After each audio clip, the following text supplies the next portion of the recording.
tayo ngayon ng ensaladang gulay. Ito po yung labanos. Yan, hiniwa ko siya ng ganyan. Tapos, nilagyan ko siya ng asin. Tapos, nilamuta ko siya sa asin pala. Tapos, piniga and then, tinanggal ko yung katas niya. Siyempre, manglaya, diba? Ito naman palaya, ganun din. Hiniwa ko ng mga pinong-pino. Nilagyan ko din ng asin. Yan. At tinanggal ko rin yung katas niya. Kasi sobrang pait naman talaga. Kaya baka hindi na natin makain, di ba? Kasi ito ay hilaw.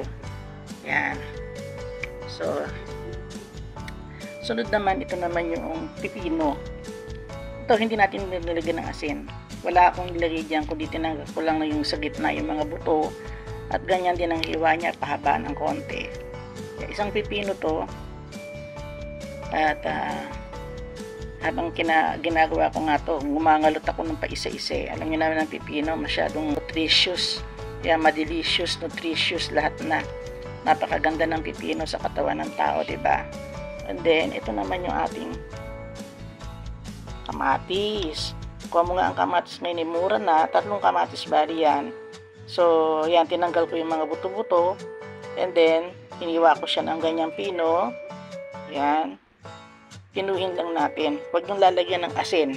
Ito wala tong asin, tsaka ito wala tong asin. Ang meron lang talaga na nilinis ko sa asin, pinatanggal ko tasa itong ampalaya, tsaka itong radish o ang pangalan, nakalimutan ko na tuloy. Labanos, yan. Pangalawa naman ay ito. Magkanawa ko ng suka. Yan. May suka yan, may asin, may paminta, tsaka konting-konting asukal. Siguro 1 kutsarang asukal na brown sugar. Yan. Tikman nyo rin kung maalat o kulang sa anghang. Nasa inyo na yon. Yung pinaka sabaw niya. Yan ang magdadala dyan sa ating ensaladang gulay ngayon. Siguro magtataka kayo, wala tong pansit-pansitan. Wala po muna. Yan. Iba naman tayo ngayon. Ito na, ilagay na natin tong ating sabaw. Yan, ganyan. Yan. Sama-samahin na natin pati itong pipino. Ganyan lang kasimple, diba? Tapos, haluin natin yung ganyan. Tapos, syempre, ilagay na rin natin itong ating kamatis. Yan. Alam niyo ba yung kamatis ito? Ito yung napaka-fresh. Galing to sa Ilocos. Yan. Sa Kamalay ko ata galing to. Basta yun ang pagkakaalam ko. Basta galing ng Ilocos yan. Hindi yan nagdaan sa palengke. Dinala rito yan yung nakakahon. Dito ka sa terminal ata ng boss. Kaya ito, hindi ito nadapuan man lang ng kahit nalangaw sa palengke. So, yan. So, haluin lang natin ang maigi. Absent po na tayo sa paglalagay ng bawang at sibuyas, ano? Hindi ko siya nilagyan ng bawang at sibuyas. Naku, napakasarap daw sa mga piniritong isda. Mabango. Mag-aabot yung amoy ng ampalaya.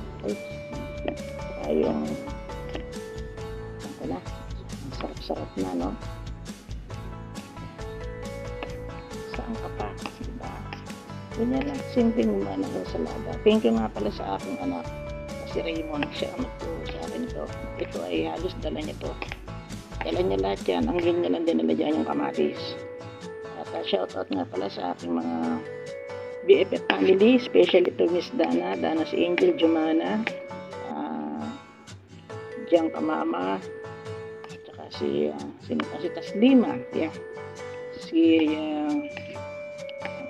talaga namang kaibigan since before na si Giang Lorera, Jeffrey Stelides, ang Stelides family, and syempre of course si Josefine Panganiban ng Cavite.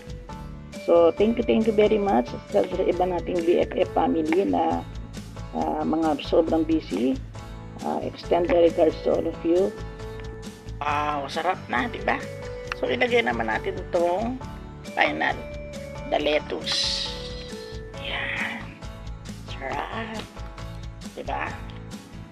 Don't forget to subscribe nga pala, no?